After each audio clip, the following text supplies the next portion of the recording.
Last time on Wanderlust. Estelle, how bad is it? I mean, it's not good. Fred's breathing is labored. You can see broken bones in his chest. Why do you wish to survive? If you do not decide, eventually something might decide for you. Growth and change is a part of the wilds. It's a part of me and it's a part of you. I wanted there to be a choice. I don't want to be that person. I don't want to be the person who stabs someone to death, who lays and waits for them to hear their footsteps above me and then stabs them and then stabs them again. So what you're telling me is you want to take a gut shot Juliet and a crushed Fred on a long walk just into the distance. Well, no, but maybe this is where we have to split up. Autumn didn't come back. How long do we actually wait? I don't have an answer. I really feel like we need to keep going, just because that's what they said we were supposed to do. I don't know. But I don't know how much time we have left. Did he do that because you had the same thing that I have? Kind of, yes. Did you want them to get rid of it? No, definitely not my first choice. Like, not your I'm talking about the infection. Oh, that's an interesting question. Is it, hey everybody, is this normal? Am I supposed to be doing this? You look down at your chest that now seems to be entirely made of, like, a hard... Have you ever seen fossilized wood? Are you sure you can keep going? I'm gonna get something for the pain and to reduce the inflammation, and that should help considerably. Autumn, you find yourself in a very cramped, dark, warm place. You look at your hands and realize they're entirely made of wood. You look at your arms that have grown odd and distended as you flail alone in this semi-darkness.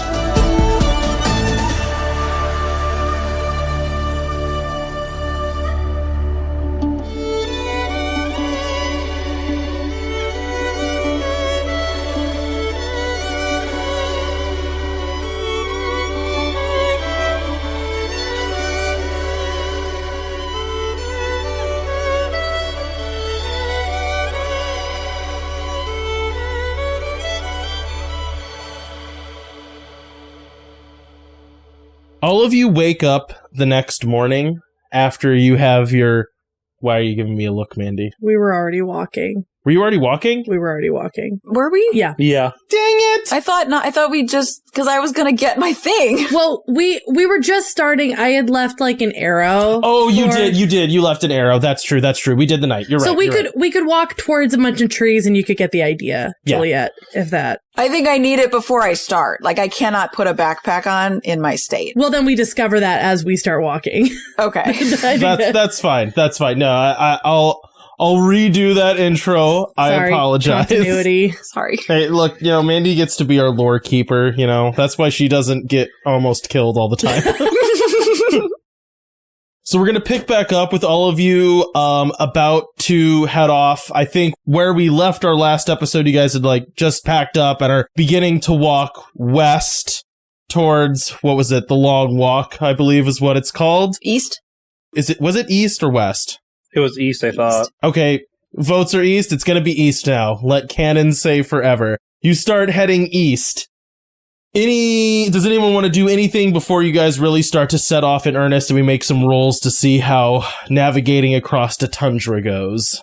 I would like to make a sled for my backpack because putting it on with my grievous wounds is a no-go. So Juliet is going to talk to Fred about his crafting expertise to craft something that allows her to pull her backpack and not put it on her shoulders. I'm imagining something like around her waist. Okay. Yeah, Fred will try to craft something like that. I think while Fred's doing that, Estelle's probably comes over and is like, you might want to make that big enough in case Juliet actually needs to ride on it. Just in case. Yeah, it's not a bad idea.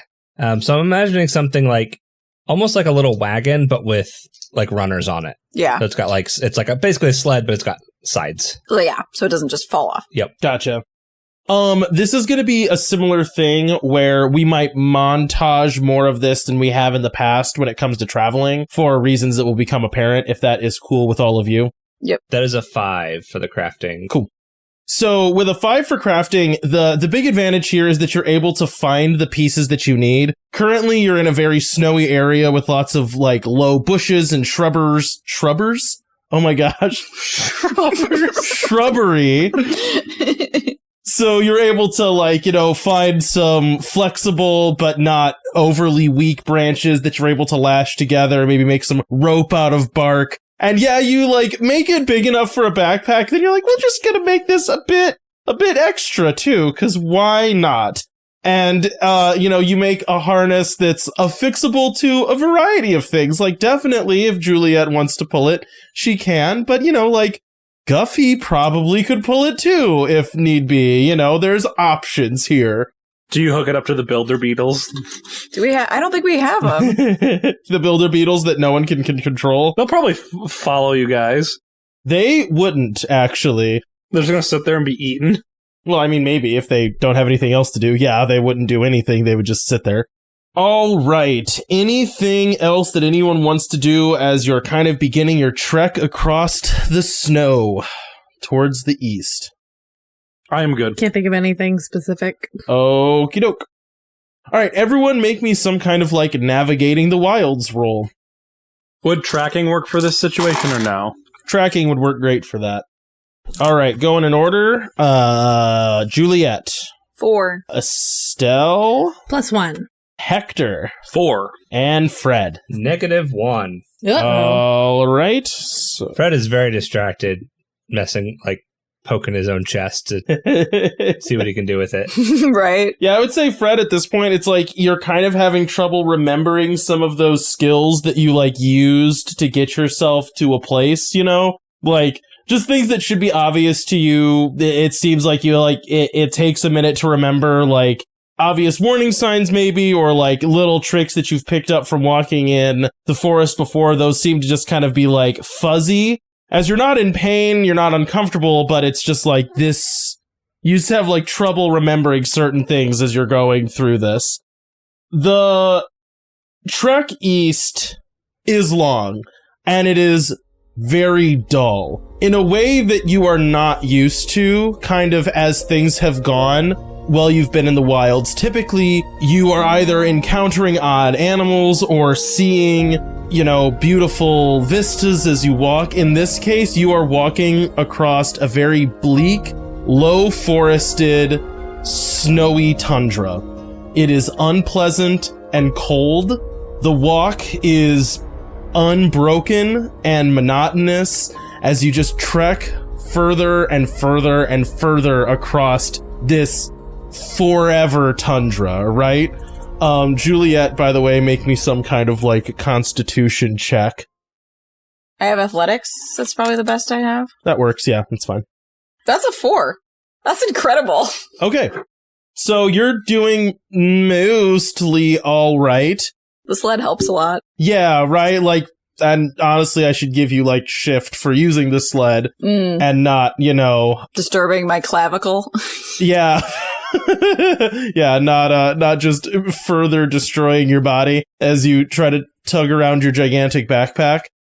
And I think the boringness of it, it's flat and unbroken enough that you can just kind of go. And that's true. You're not trying to dodge anything. That's true. She can just walk in a straight line, basically pulling with the strongest part of her broken body and just go. The day kind of gets away from you guys. Eventually, all of you just kind of slump into this rhythmic thing where you're just, 1 foot in front of the other, just keep going. occasional stops for break, for food, water, and then just keep moving. By the time scenery starts to change, all of you are bone cold. Shivering, miserable, can't feel your toes. And finally, you can see a break far off where the snowy tundra kind of slopes down, and you can see steam rising and hear rushing water. And just as evening's setting in, you come to a river cutting its way south through this tundra. Across the river, you can see that the landscape changes pretty significantly. There's a lot more green, a lot less, immediate snow, and you're kind of left hopeful that, just right over the river, there's actually something over there besides just frozen nothingness, which is an encouraging sight. How do you guys want to kind of spend the evening? Are you going to do you want to try to get across the river tonight? Do you just want to make camp where you can? Is the river, is it, unnaturally a change of scenery, or it just seems like we're out of the, rough part of the tundra? Does that make sense? Yeah, make me some kind of nature check. Keen? Sure. I'll take keen. That'll be a 0. Rivers are a natural demarcation. Frequently, what's it called? Geography and flora and fauna change across rivers because things cannot always cross rivers easily. Particularly, this river is about a half mile wide where you find it. So, it's not insane to you in your mind that it would be a drastically different temperature traveling east to west across the river. I think we get to the edge of the river and Estelle sets her backpack down and stretches. I think it might be a better idea for us to stay here on this side tonight and cross it in the morning. I don't know about the rest of you, but I am exhausted. I am as well. I just need to sit for a while, I think. And I think this is a dry enough area that we can get a decent fire going. Hopefully start to warm up a bit. Anyone have any objections? Cool. Mitchell and Molly, you want to go find some firewood and we'll start setting up the area for camp? Mitchell and Moll both look at each other and in unison say, "Do I have to?" Yes. I guess I can't argue with this right now.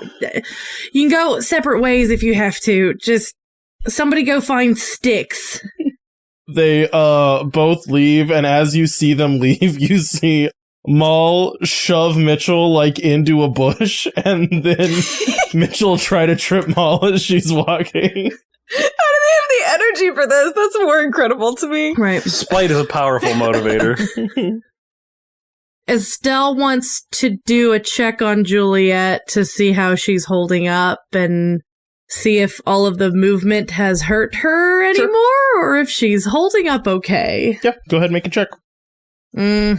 Not great. +1. She seems fine, unchanged. You know that she's hurt in that way that, you get a sprained ankle and a cracked rib and bruising everywhere, that is going to affect you. But the fact that she's still standing is relatively encouraging. She's not vomiting or pasty, pallid, maybe, you know what I mean? She's not sweating and hot and cold and nauseous and thirsty. So, Yeah. I think Juliet probably asked if you can find more of that plant that you and Moll found earlier. Fun fact I learned is if you break a rib, one of the most important things is to have painkillers, because if you don't have painkillers, you breathe really shallowly because it hurts. And doing that means that more parts of your lungs aren't being used and are susceptible to pneumonia. Interesting. Oh, interesting. So, yeah. Fun little excursion on the internet I had for no reason in particular. I think she redoes your whatever bandaging we had to try to keep you as stable. Yeah, I think you were probably to keep it immobile. Yeah. And then who do we have left? It's Hector and Fred. Hector and Fred. Okay, yeah. So Hector and Fred are they're able-bodied enough. They can finish setting up camp, and I'll go look for the plant for Juliet. Cool. Make me a nature check. Danger sense or inquisitive? Inquisitive, sure. Don't think this is exactly dangerous. No, but I've been rolling like the same thing so far for every check. +2. Okay, so you find it, but there's less of it now that you're kind of coming out of this biome, for lack of a better word. To put it in Minecraft terms, your changing geography and the type of plants that are available are beginning to thin out, so you find some of it, but not a ton, you know? Yeah, I think knowing what we do, she's going to grab as much of it as possible for however long that will last. I don't know, but just kind of, yeah, get as much as she can. Cool. Sounds good. All right. Oh, Fred and Hector, make me a, setting up camp check. Can I use cooking for that? Actually, yeah, that's fine. I guess. Physique. Sure. That'll be 2. 1. Okay. So, Hector, you prepare a perfectly adequate meal for being out in the wilds, which is actually pretty good. At some point when you're really hungry, hot jerky stew would actually hit the spot. You know what I mean? It's like, it's salty and warm and it's filling. All of these things are good at this point. Maybe you have some like hard biscuits that you can crack in there and make, I'm just going to say it. I've watched a lot of stuff about, like dumplings? Revolutionary War cooking, because that's one of the random nerd things I found on the internet. Are we going to roast a plain onion? Yeah, well, look, things were limited back then. Every spice was nutmeg. As opposed to cooking with Cody, which is every spice is cloves. I will fight you. Anyways, so, you make... What's up? I want to make a joke about what happens is I want him to make a campfire immediately. Like, he finds, 4 sticks around, has a fight, a roaring fire by the time Maul and Mitchell get back. Maul and Mitchell get back with, armfuls of, spiky, uncomfortable branches and just look at that and just throw the wood down. We're still gonna need it to keep I it going. know, it's just, look, it was unpleasant and I'm in a bad mood. I've been walking for... as long as you've been walking, and, anyways, he just kind of I did tell you to go home. He just looks at Hector. Yeah, you did. That's true. I will say I'm going to forgive that if that is warm food that you have cooking on the fire. It is, but I don't need your forgiveness. He still hands him a bowl of soup. He's not a terrible person. You know what? I'm okay with that. I'm fine. I got the soup. That's what matters. Quick logistics question. Sure. Should we have gone down 2 days worth of food from yesterday and today? Yes. Okay. Logistics question, Cody. Am I going down any food? Just no. It doesn't matter for your character right now. Okay. It is impossible for you to run out of food by the time that it would matter. Does that make sense? Unless you decide to have Hector just walk north for no reason, and I have to start running a separate game for Hector man traveling north for no reason. It does not matter. You're not going to starve to death. The rest of the party might. The idea of that tickles me for the fact where it's as of last episode, we know Autumn is not dead. It's I am playing Hector as a stopgap and be like, no, it's like new campaign completely. New campaign with Hector. Hector wants to find a woman. He's going to get married. It's going to be a whole new story. It would be pretty funny if we did a spin-off show, Hector. We get through half the season, ratings aren't there, we drop it, ends on a cliffhanger. Never hear from Hector again. Is it 2 pounds per day for food? Yeah. And then my other question is, we don't have the bugs anymore. No, you do not have bugs. So all the food that the bugs have. Can retroactively, can I say that I took some of the food off the bugs? Boy, that's a really good question. Or would they have shaken off their shackles of burden? They shake off the food and then just sit there because there's nothing to do. I'm gonna say this. I had a thing that the bugs were going to be doing that would be to your guys' advantage. It is not essential that they were doing this, but if they were doing it, they're gone. And you could not have gotten food off of them. Oh, so they would have been gone before we got back from the trial. They would not have been there when you got back. Correct. Okay, that's fine. Okay. I'm okay with the answer being no. Okay, I just okay. needed to know because after tonight, I am down to 1 day. That's fine. That's fine. There is a bug answer. It is just, yeah, it's not a super fun one, unfortunately. I guess a day and a half because I've got Guffy stuff. But anyway. It is particularly bad with the Autumn had extra space and carries extra food for everyone, and then the bugs carry extra food for everyone. It is particularly bad that, I jumped off a cliff. Fred still has some extra food. Yeah, I'll let you guys know if I'm like out. Oddly, after the day that you've had, this is actually not an entirely unpleasant camp. There is a warm breeze blowing from the east. The river next to you is not freezing, so that just kind of raises the temperature a little bit just by being close to a large body of not frozen water. The scents are kind of beautiful and you actually have warm food to eat. It, in some way, feels like returning to those forested wilds that were near Smokey Banks, that were at least beautiful and appealing in some ways, if not all. But yeah, is there anything that anyone wants to do, on this, stars are out. It's kind of a pleasant evening, despite the horrible walk that you've just had. Is it a sky we recognize? That's a roll that you have to make. Research? Sure. That's a 4. No, definitely not. Nope. Okay. No, I mean, the trees are wrong, too. They're green. All of them are green. Okay. So, that's also not good. Okay. I think Julia would ask Maul, is this familiar to you? Have you been to this planet? Are we on another planet right now? The stars are wrong. The trees are wrong. Maul kind of are you saying this aloud just by the fire? I'm curious. Yeah. Okay. Maul kind of looks up and then looks around and goes, I've been to a number of places where the trees are green, and so this is sort of an odd thing that has happened before. The place that I originally came from did have more, in some ways, technological advancements than you guys have, but I don't know how any of it worked.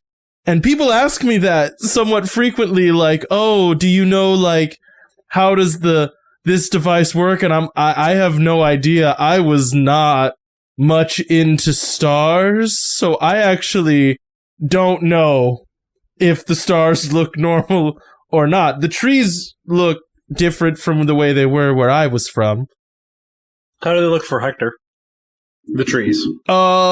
This is actually pretty familiar for Hector. Nice. Do you mean to say you don't have green trees? Some of them are verdant, but there's reds, purples. Ah, so the trees are covered in blood as well. I jest. Unless they are, and then that would be pretty cool. Right. Yeah. Did you have blood trees? Is that a thing for you? No, the trees looked exactly like the ones over there. Large, brown with green leaves. Many of them never lost their leaves. Needles, I think I would call them. They're pointy. We called them evergreens. That's a solidly descriptive name. Yeah, that makes a lot of sense. I thought so, Is that something that you're noticing, though? Is the stars different every time we go someplace different? I mean, at the beginning, I wasn't really paying attention to that. If we saw the moons, or multiple moons, then we just kind of assumed we were in the right place, but now I know that that's not an assumption that I can make, and it's beautiful, and it makes me homesick. The stars being different. As you say that, Mitchell leans over to Estelle and goes, are you telling me that we are going to literal different worlds when we wander through the forest? I don't know if I've made my mind up on if that's what's happening. I don't like that idea. Even a little bit. No, it's unsettling. I think unsettling's a good way to put... You know what? I'm gonna say, I think it was totally justifiable for me to get angry and throw sticks on the ground if I'm on a different planet because I walked through a forest. Okay. Hector just gives him a look. Hector, do you know what planets are? Yes. They're different world trees that hold different realms. Sure. The fact that is becoming possible really frustrates me, actually. Just because I worship the right gods and you didn't, doesn't mean you can be mad. I guess it does, but we could knife fight to prove who's right. He's like doing that thing where he's moving his arms. I don't think we're gonna knife fight. That's cool. I don't need to knife fight you right now. I don't want to have to stab somebody. Like you could. He wrestles Guffy. I was going to say, where's Guffy when you need him? All right. Anyone else want to do anything tonight before, whatever you guys turn in? I don't think so. Juliet needs sleep. This is real fast. I just want to do a danger sense check. That's probably good. Well, Juliet mentioned, right before we left in the morning that the Phantom was, hovering. Yeah. Oh, yeah, I did have visions of that, yeah. Yeah, so I want to do a danger sense roll and see if I can notice anything weird or different. Sure, go for it. +3. Let me think about this. Describe what you're looking for. That'll determine how I answer it. Does that make sense? Are you looking into the forest across the river, or are you, looking nearby, searching for a feeling, trying to find the forest phantom? Does that make sense? Yeah, so I think as Estelle is in the middle of setting up her, sleeping area, she, stands up and she does a scan of... just kind of I would say a scan kind of just a 360 scan to see is there, she's not peering directly through the trees. It's I'm just going to kind of take a second to look around, see if the forest phantom is hovering at the edges of our vision or if there's something else moving out there. Gotcha. So as you kind of scan around, your eyes are drawn, and this is dusk, the sun's almost entirely down now. You can still see the forest far off across the river, right? But just barely, just, this vague impression of it. And as you stare that direction longer, it again has that feeling that you've experienced before, that kind of drawing in feeling of there is something pulling you here. There's some oddness, or there's something enticing about that direction that draws you in and causes you to stare at it longer. And as you do, you just have that sense of being lost. The further you look into it, the more confusing it looks, the harder it is to nail down what you're looking at. It isn't that you see creatures, it's that you see confusion. It's difficult to nail down. When you look at it as a whole, it's that's a forest, then you try to find one tree and you can't. It is unsettling to look at it. And there's this kind of cackling laughter that kind of starts to play faintly to your ears. It's barely, I feel like I can hear laughter coming from over there. This kind of mad cackling coming from across the river, and the longer you stare, the more that gets louder and louder and louder, when you hear a ticking clock in a room, 2 rooms over in your house, but once you hear it, you just start focusing in on it, and it gets louder and louder and louder until that's all you can hear. And then you startle as Mitchell puts his hand on your shoulder. Are you alright, Estelle? You're kind of staring. Yeah, I just thought I saw something out there. I think we're okay, though. What did you think you saw? Because at some point I think that maybe we start trusting those things, right? I'm willing to believe just about anything at this point. I don't know if it makes sense, but I don't know if I saw anything so much as everything kind of blurred up. And, I think we're going in the right direction because I think feeling lost is definitely an accurate way to describe that. Mitchell kind of hunkers down and stares across the river towards the trees and goes, "So you think that we're going to have to get lost?" Oh, that's the directions we were given by everyone back in town and the Phantom when we talked to her. I have not been lost outside of an eco-herb since I was, I think, 16 years old. From everything I know about you, that doesn't surprise me. Yeah, it was an unpleasant experience I generally now try to avoid. This might shock you to learn. This is probably going to seem crazy to hear. All right, this is a pretty vulnerable moment for me. I struggle with losing control of what is happening around me. You don't say. Yeah, I know. Big shock to everyone. I don't think I want to get lost in a forest. Well, I think, unfortunately, that is what we're about to have to do.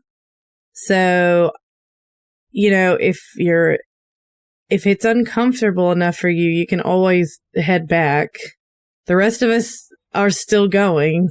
I don't think I can do that. He kind of looks off to the side and goes, I am unwilling to...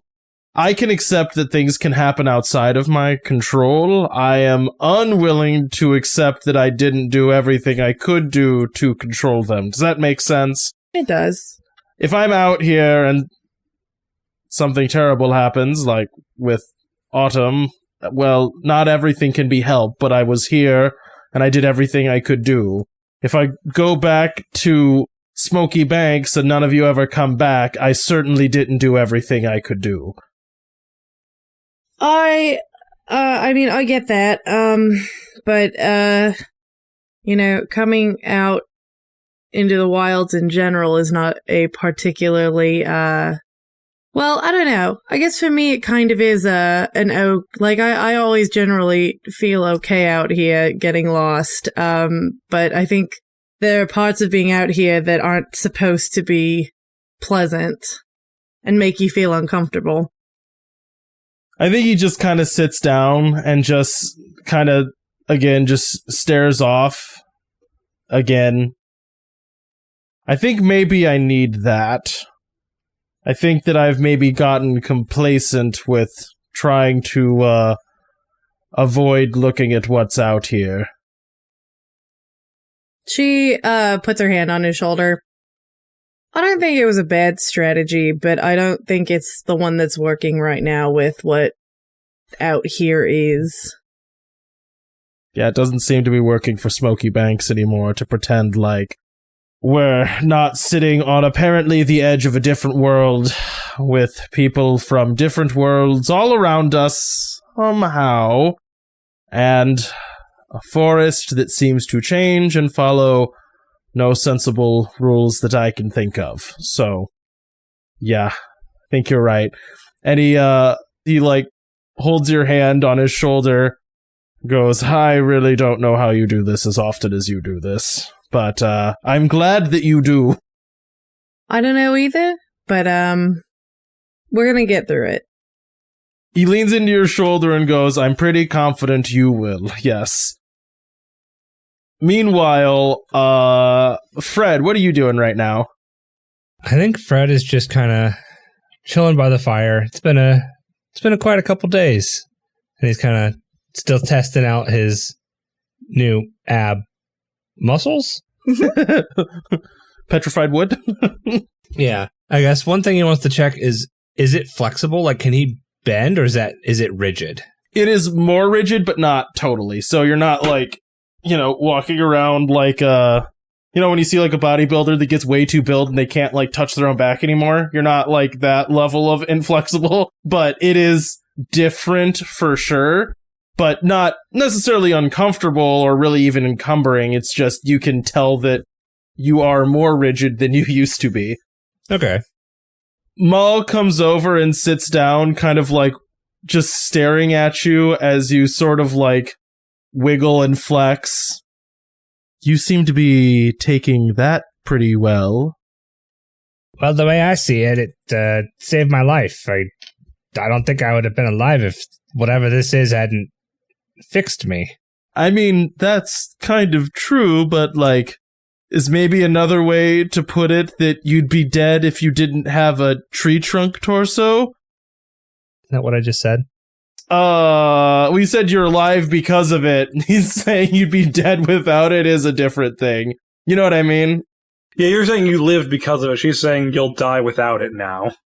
Ah, I gotcha. Okay. Sorry, I just wasn't processing why what she was saying was different than what I said. I get you. I suppose that's another way to put it. I mean, I guess that means I'm stuck with it?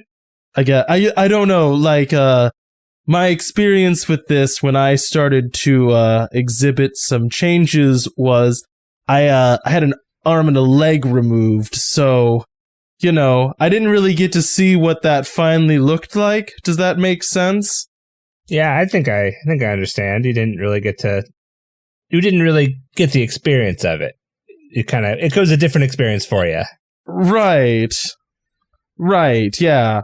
Are you concerned about what, like, if it keeps going, what might happen? Am I concerned? Is that something that... That's on you, buddy. Okay. You can decide how Fred feels about this, but Maul's asking.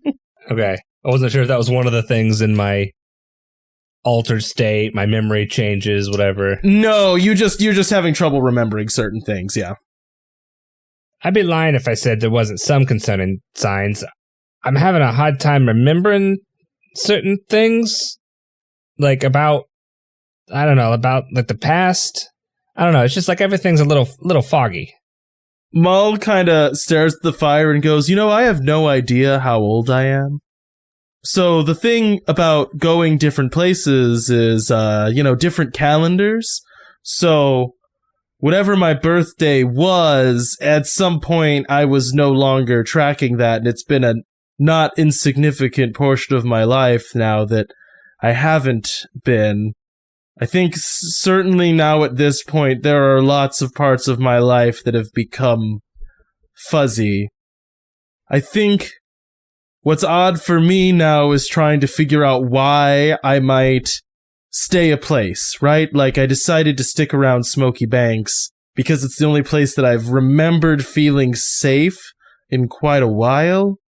But I also don't totally remember where all that paranoia came from. Does that make sense? Yeah, I think I understand that. I'm with you there with, despite evidence to the contrary, I feel safe in Smokey Banks too. I can't quite remember why, but I think I was running from something. She smiles and goes, I've been running for a long time. That is something you can get used to.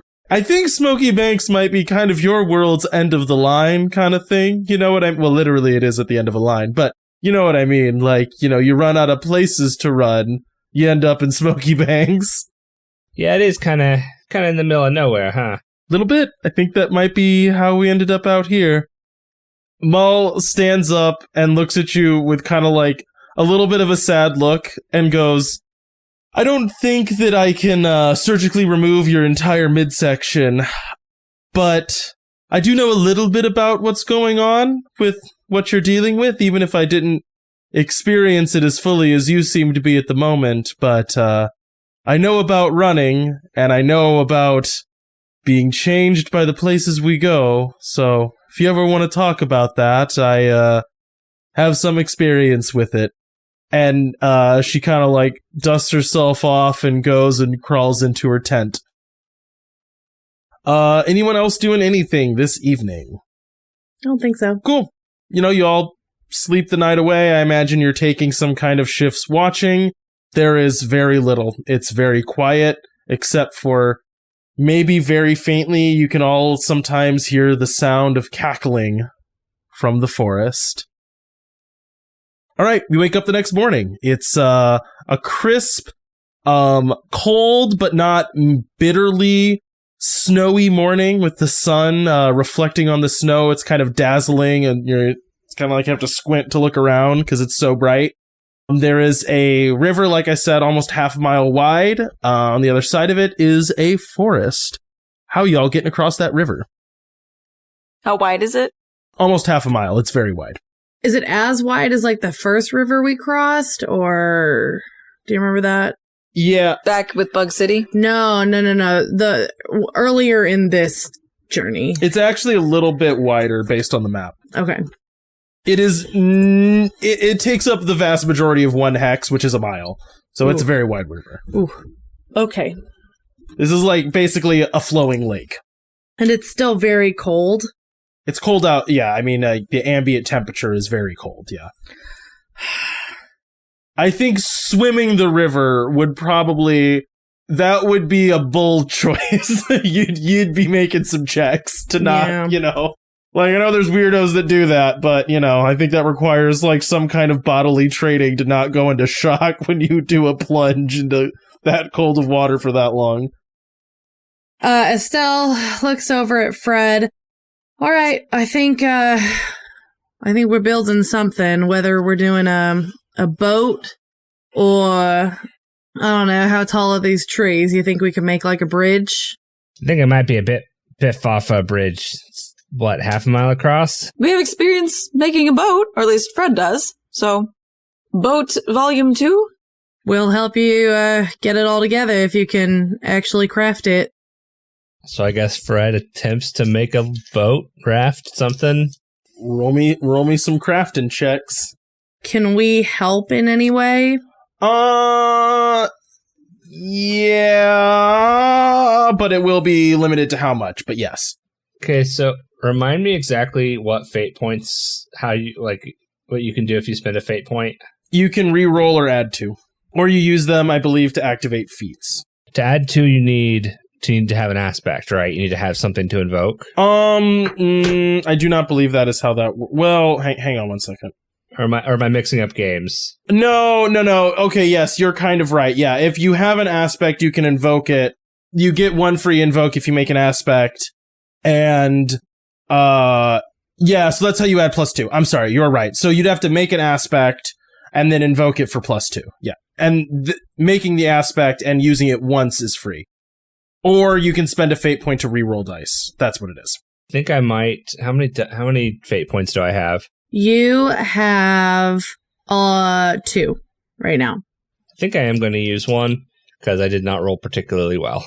I was going to say, Cody, I could use CrossFit to say I'm helping get like the bigger logs that he needs to make a boat for everyone, and that way he can focus on the actual like. Okay, yeah, go ahead and make that check as well. Yeah. How long would this take to make, Cody? I would say probably half a day, like gathering wood, lashing it together, making like a kind of poopy little raft. So Hector isn't helping at all, but can I be fishing? Oh, yeah, actually, yes, you definitely can. And Estelle's looking over at Juliet like, sit. Don't move. That's a +3 to getting the supplies. Awesome. Okay. Does that help? Yeah, you'll see how here shortly. Okay. Fred, what did you roll? It is a 5. Okay, dadgum. That's again very good.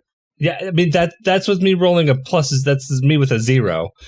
Yeah, my crafting is a +5. You're good at crafting. Yeah. Hector, how did the fishing go? +2. Awesome. Okay, so I'll say that you catch like a pound of fish. You have like a cleaned pound of fish, which is actually, I feel like that's actually a fair amount. Yeah, so if someone wants that, like, for their supplies, So, yeah, I'll say that the advantage that this boat has because of you using, like, larger, more, like, robust planks is that, 1, it could be reused. It's not single use. And 2, like, when you go to make a piloting check, it'll be a little bit easier because it's like heavy, less likely to get swept away by the current. And if you like hit a rock, it will not immediately split in 2. Does that kind of make sense? Okay. For like the advantage of the CrossFit thing because it used larger sticks. Okay, so you guys have a boat. It's again like basically, small canoe, It probably isn't super watertight, but, close enough. And it can fit all, 1, 2, 3, 4, 5, 6. It's like 6 people. It's a lot, actually. All right, we get on. Okie doke. Someone make me a boating check. I have absolutely nothing. Oh no, does anybody have anything? I have strong +1. That's not bad. How's your physique, Fred? Just a +1. You have +1. Well, I have CrossFit +3, so I'll give it a go. I think that's the best. Yeah. It really hurts not to have Autumn around. Mm-hmm. +6. Dang. Hey! Or it doesn't. Estelle's a champ. Dead gum. Okay. Finally had a good roll. So, maneuvering a boat across a river with current is partially just a feat of strength. Like, you have to be able to haul this boat. All of you are kind of working together, and you manage to push this thing across the river. It's, like, not necessarily graceful, and you feel like there's maybe more delicate ways to do it, but at some point, throw a lot of muscle into it. It moves the way it needs to. When you're about to hit a rock, you can always just paddle really hard to try to get out of the way. You don't have to do fancy flips and stuff. So you manage to, around midday, get this boat onto the other side of the lake. Or, at this point, it's a very wide river. Once you land, you can feel a marked increase in temperature. It's probably about 40 degrees Fahrenheit, in case we have any international listeners. So it's chilly, but it's not freezing anymore. 40 degrees, not fair, in Celsius is very hot. The ground is soft underneath your feet, and the forest is fragrant all around you. It's a very, damp kind of cold. The forest itself is quite foggy and obscured and, billowing clouds of mist that, obscure your vision very far as you look off into this kind of silent, tall forest that just kind of feels, daunting to stand at the foot at. You're, looking up a bank into trees that just feel like they go up forever now that you're standing right underneath of them. So we're looking at going up a hill? Well, yeah, you're just, looking up a bank to a forest. Okay. I guess we keep going? Are we lost enough yet? I don't think we're lost enough yet. Now, I'm not saying we all have to, hold hands going through this, but maybe try to keep an eye on the person next to you. Make sure we're not losing the group. Not to be contrarian, but maybe we shouldn't. Well, what do you mean? I don't think this is going to be a separate location for all of us, but if we're all together, we might not be able to be lost. Are you saying it's like the wolf trial? Oh, definitely. Why would it be any different? I guess that's logical. I just don't like the answer. Maybe could we pair off? I was about to say, maybe everybody buddy up. And again, Hector, I don't think you're completely wrong here. I actually think, now that I'm thinking about it, you might be right. But I'm not trying to be pessimistic about it. I'm just trying to get us where we need to go. No, I understand. I think it's, like I said, I don't think you are completely off base. But for the time being, let's pair off and make sure we're keeping an eye on at least one other person until it forces us to be separated. We can see if it accepts being lost in pairs. Maybe. All right, I choose Guffy. Perfect. The strongest member of this group. Now that one of them was killed by a wolf god or killed a wolf god. I don't care if it's a difference. So you actually have even numbers, and I will say when that suggestion is made, Mitchell goes, "Oh, I got a thing for this," and he handcuffs himself and then handcuffs Estelle. No, we're not doing that. What? Why not? Yes, we are. Are you serious? But what if we have to be separated? I have a key. Look, if we get to the point where we have to be separated, I'll unlock the handcuffs and I'll make a really big stink about it. But for right now, I'm totally cool being handcuffed together. Anyone else want handcuffs? I have 2 more sets. What you've said? I don't want to know. I feel like Maul has to wink at a certain point in this conversation. Standard issue, all sheriffs carry 3 sets of handcuffs. If two people are fighting, you have to handcuff two of them. Then you usually have to handcuff someone's friend who decides they really need to step in and explain what's going on. So wait, hang on. I gotta deconstruct what you just said there. You said standard issue. All sheriffs have 3 sets of handcuffs. Yes. How many sheriffs are there? One. There's one sheriff. Yep. So basically, you're just saying I have 3 pairs of handcuffs. Yeah. Exactly. It's in the handbook. Yeah. Wait, are sheriffs not a thing in all of your towns? Yeah, they are in all of our towns, but I thought this was like Jarl. well, no. I mean, like I am the sheriff of Smokey Banks, and the standard issue for the sheriff of Smokey Banks is 3 sets of handcuffs. Yeah, so you established that because you can't take care of your own problems. You need to restrain multiple people at a time. Yeah, that's exactly what it is. Yep, you got it. I am wondering though, Mitchell, who wrote that handbook? I don't know why that matters. It doesn't feel like it matters that You wrote that handbook, didn't you? I made significant updates to it, and Accurate record keeping is important.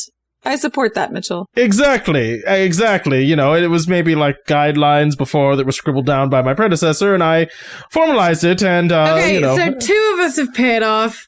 How are you all pairing off? Maul, do you want to jump into the void together? Yeah. I mean, I don't, but sure. Yes. Do you want to be handcuffed? It's up to you. I've been handcuffed before by Mitchell, so, it's not a new experience for me. She winks. There it is. I'd actually prefer not, I think. She just goes, I'll just put my hand on the little sled thing too, and I won't let go of the little sled thing. We'll call that good. That sounds good. I just feel like being handcuffed right now would lead to more injury for me than safety. I've never felt particularly unsafe when Mitchell handcuffed me, Seemed like a vain gesture. I feel like I'm not in any position to get thrashed around or moved rapidly when somebody else tries to dodge something. All right, Hector and Fred, you guys good? I said Guffy. Yeah, I'm good with that. Sheriff Mitchell's like, handcuffs? You guys want handcuffs? It's not weird. It's actually a good idea. I think it is weird, but okay. I think Fred will take them, but he won't put them on right away. Fred very well might use this metal for something later. Who knows? You're just gonna break his handcuffs. I mean, you never know if a little bit of extra metal might come in handy. I do just love the idea that Fred's basically like a little goblin. He's like, ooh, shiny. I mean, Mitchell gives you guys a set of handcuffs, and so you guys just all start heading east. Yep. Into the forest. Okay, cool. I think we all kind of separate, we go forward, but away from each other-ish. Like a little bit of a branching thing. That makes sense, yeah. Yeah. So first of all, Juliet, make me some kind of constitution check. This is like me surviving, right? Or not. Yeah, this is like you not dying of internal injuries. It's +1. Okay. You can re-roll with a fate point. Add it. Wait, or use a fate point to add a +2, because we've gotten you lots of painkillers, and That's true. we've been bandaging you. Yeah, I'll use the fate point. Come on, we're gonna make it through this. Right. Please let us make it through this. Okay, +3. Okay. Did you mark a fate point? I down? did, yeah. I have 1 now. Okay, everyone make me like a navigating the forest check. Basically the same thing that you've been doing as you walk. is it too late to change my mind to say I go with Juliet? As I see Caitlin hold up 4 fingers. Nope. For the result that she got. It is definitely too late. Yep. Oh, I should probably also make some checks for this because, You have multiple NPC characters in the scene. Right. How many? What do I got? How many fate points? Have I used any? You've used 1, so you have 2 left. How much do you trust Mitchell, Estelle? No, I'm using a fate point to reroll. Okay, that's better. what did everybody roll? So it's going down the list, starting with Cat Lion, or you rolled 4? Yep. Then I should be using character names, not Discord names. So Juliet rolled a 4, not Mandy MJ, but rather Estelle rolled a +2. +2, okay. And Hector? Hector rolled a 2. Okay. And Fred? 2. Okay. Fred and Hector, as soon as you walk into the forest, you can feel the sound around you cut off, right? It suddenly gets extremely oppressively quiet as you walk into this kind of foggy, dense forest, right? The undergrowth is actually not all that bad, but the terrain is quite hilly as you kind of find yourself going up and down the sides of these hills. There is constantly these kind of like blowing banks of obscuring mist and fog that roll through occasionally and make it to where you can barely see your hand in front of your face. And the further you get in, the more that fog thickens. And it becomes harder and harder to see as the sound of cackling swirls around you, as you hear this mad laughter seemingly coming from everywhere. The further you walk together, the more you feel this ease of separation. Like it feels like you take 2 steps, then you look over and you can't see Hector anymore. And then you like take a step and then he kind of like looms back out of the fog. You know what I mean? Somehow it just gets easier and easier and easier to lose track of each other. But you manage to mostly keep it together. As you go, though, eventually you hit a point where, like, you've kind of gone up and down a hill. Maybe there's a little bit of a tumble. You pull up at this, like, little valley, you know, between 2 hills.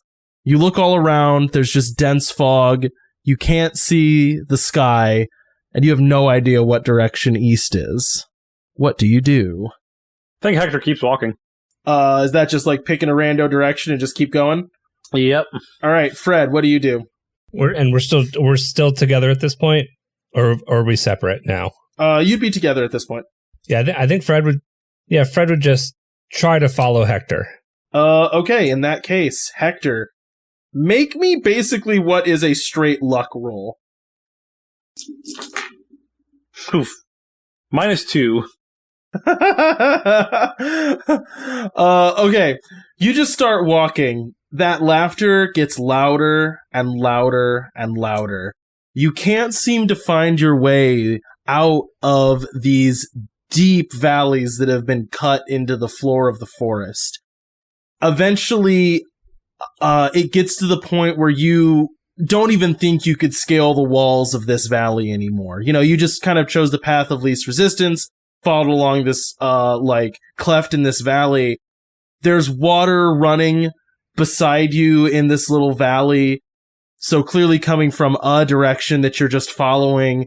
The walls go from being like gently sloping earth, soil, hills to now being like claustrophobic feeling stone walls around you as you find your way weaving and scooting your way down this tight stone gully cut in these soft hills.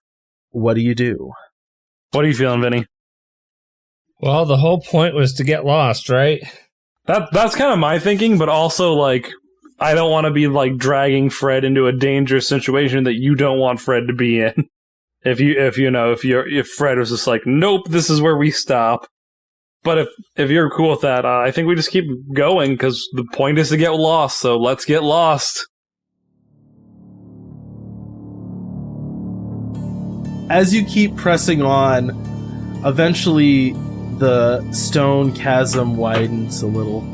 You can start seeing caves and little scoops cut out of the hard stone all around you. And far off, you see a hunched figure, pale and almost emaciated looking, loose skin hanging from their frame as they hunch over a pool of water, staring at you, moss covering them, hair stringy and scraggling down. Eyes lock on you. The laughter gets louder, and you see something stand up and start lurching towards you.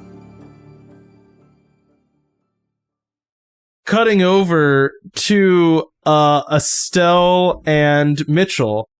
One more time, tell me where what Estelle rolled. +2. Okay, cool. So you are like mostly keeping it together. You're like, okay, I know about which direction to go, you know, whatever. Maybe you took a note of which way the wind was blowing. And you're like, yeah, this will be fine. I have no problems at all. And as soon as you guys get like properly pushed into this forest, right? Like once you can no longer see the bank behind you, there's swirling fog all around. Mitchell immediately starts losing it. You can feel him like tugging on the handcuff that is attached to his wrist. He is like a dog running at the end of his leash. He keeps trying to pull you off course. And as you feel your arm like getting tugged, you hear him go, Estelle, I don't think we're going the right way. No, I'm pretty sure we're heading this way. We've been definitely going in circles. There is no way that's the right direction. We need to go. And then he just kind of like points off that in what your mind would definitely be south. No, that's... we'd be going south. We need to keep going east. Look, I understand that that's what some crazy wood spirit or whatever said, but we can't find anyone else. I have no idea where anyone else who we came out here is with, is. I feel like I heard something this way, and I think that this is the right way to go. And you can feel him starting to fumble at his wrist like he's trying to get the key in the lock. Hey, no. Okay, look. And she takes both of his hands, and like tries to like steady him. Hey, can look at me for a second, okay? It's okay. We're gonna be fine. Just take a deep breath, and we're gonna keep going this way, okay?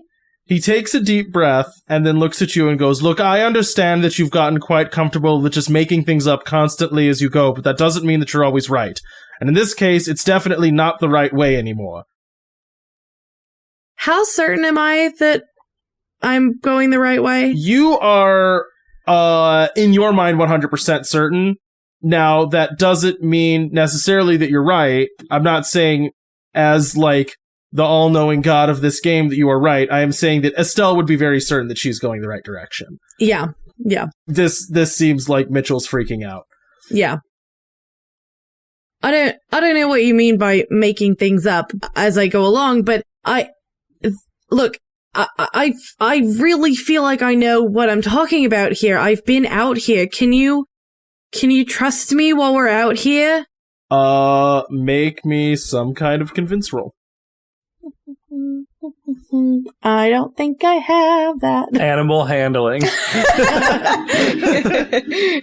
Well, it's not entirely inappropriate, you know. Well, I'll let you pick. It's either animal handling or compose. I think I have to make you use compose, not animal handling. Yeah. +3. All right. Not the worst. Trying to decide how I want to play this. Did Mitchell roll opposed? That's what I should do. Caitlin, no. Sorry. I didn't know if he had already rolled and it was bad or good. I am just teasing. You're totally right. Mitchell looks at you and looks down at the handcuff. You see him steady himself. Look, I came out here very much on a leap of faith because I was convinced that I could help all of you and that I could be of some kind of benefit and that sitting back in Smokey Banks was not the right choice. But wandering aimlessly is not something that I can really do. At some point, I have to trust that making decisions is the right thing for me to be doing and not just being drug along forever. You feel the cuff slip off your wrist, and Mitchell backs away into the fog. I'm sure that I'm right, Estelle. I think we'll work this out. And you're alone in a foggy forest.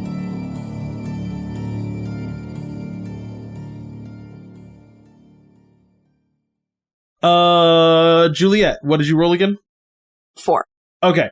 So, as you start walking, you feel like a keen sense of confidence. Maul has been lost a lot of times. At some point, you're both, I think, growing accustomed to the notion of weird things happen out here. You just kind of have to roll with them. Said walk east. You both took note of the direction that, maybe wind was blowing, what side of trees moss was what side moss was growing on trees. You maybe took a hint at the direction that water was flowing on that larger river and made some assumptions based on that, and are very easily finding your way through this forest. There's occasionally these nice billowy bits of fog, but for you this seems like a nice stroll. At some point you notice that you've kind of lost track of the rest of your group, but you're like, yeah, that seems normal, that makes sense. As you walk, there is an unpleasant feeling, though, that starts in your chest. You can feel your breath coming shorter. You can feel the pain getting worse.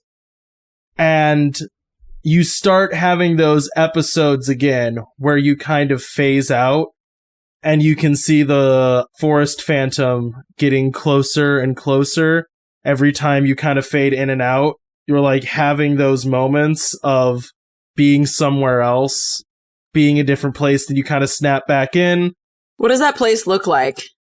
I need to come up with better descriptions for forest. I will say it is... I guess tree and star-wise, is it... Well, there aren't stars. It's a deciduous forest. Okay. It's brighter, flatter. There is no fog as you fade in and out. Okay. So, when you go to this other place, you're just looking through a deciduous forest. It's maybe, murkier, but not less obscured.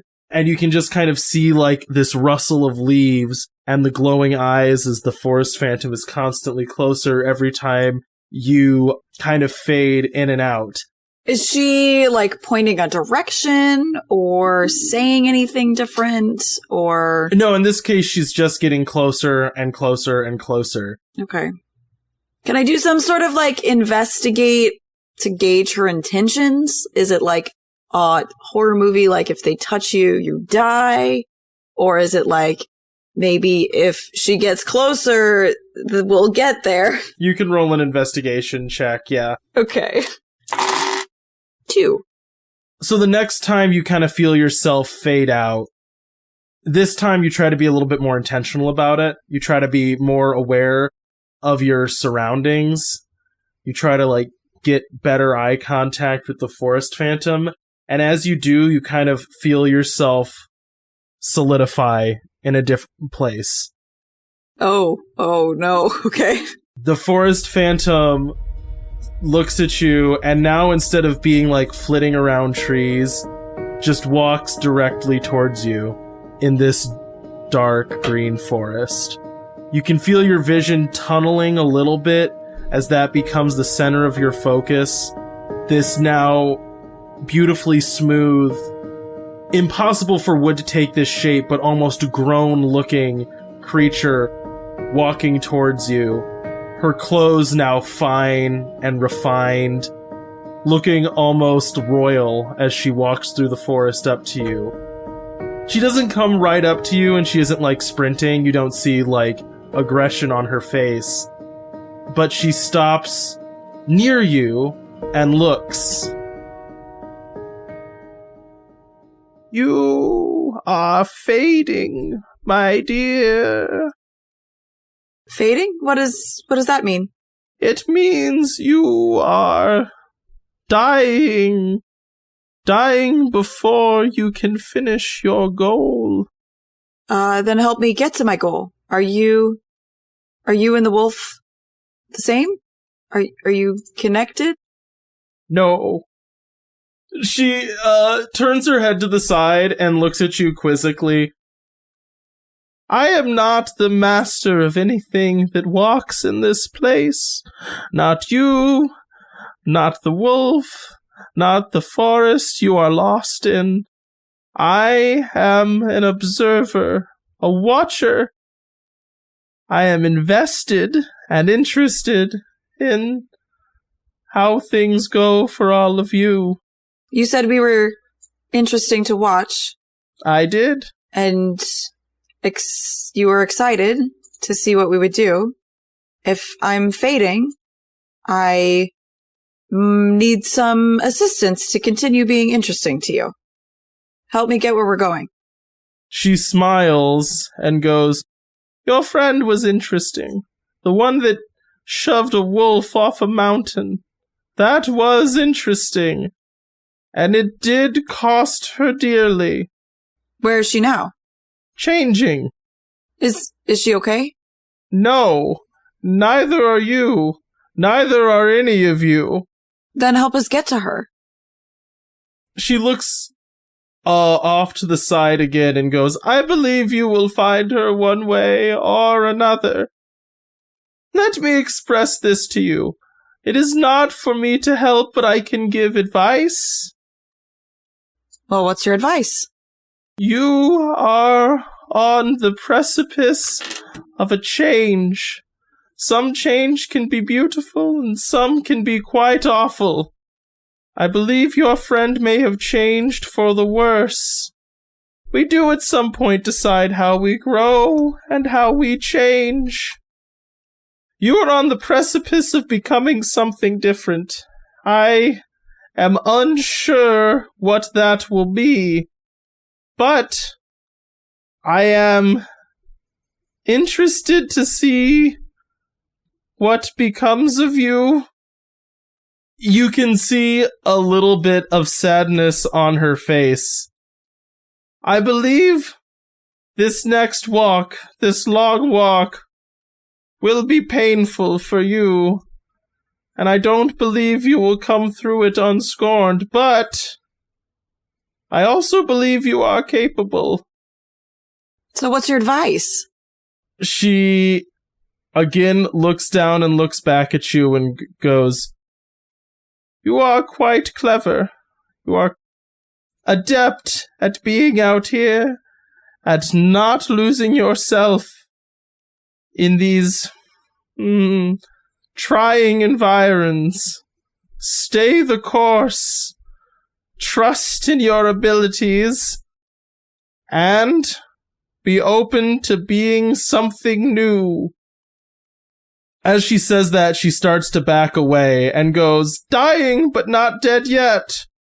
There is still some hope. And she backs away further into the forest as you feel yourself fading out of this place and back to where you were before. When you come to, you're on the ground in pretty horrible agony. Your sled is beside you, and Maul is totally gone. Nowhere to be found. Yep.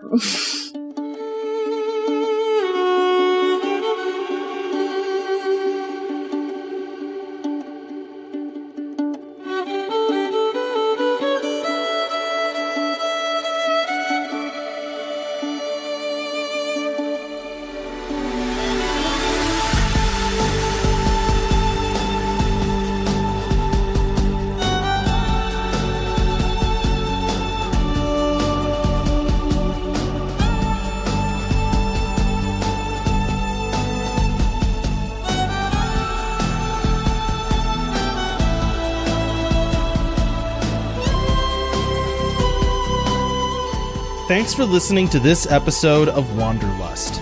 Music for this show is credited down below. If you like this campaign, you can find more of our shows at the Wandering Gamer website or on Podbean. You can also find us on Twitter, Instagram, Facebook, YouTube, and Twitch. Links in the description. Now bear in mind, in the wilds, some wander to get lost. and some wander to find themselves.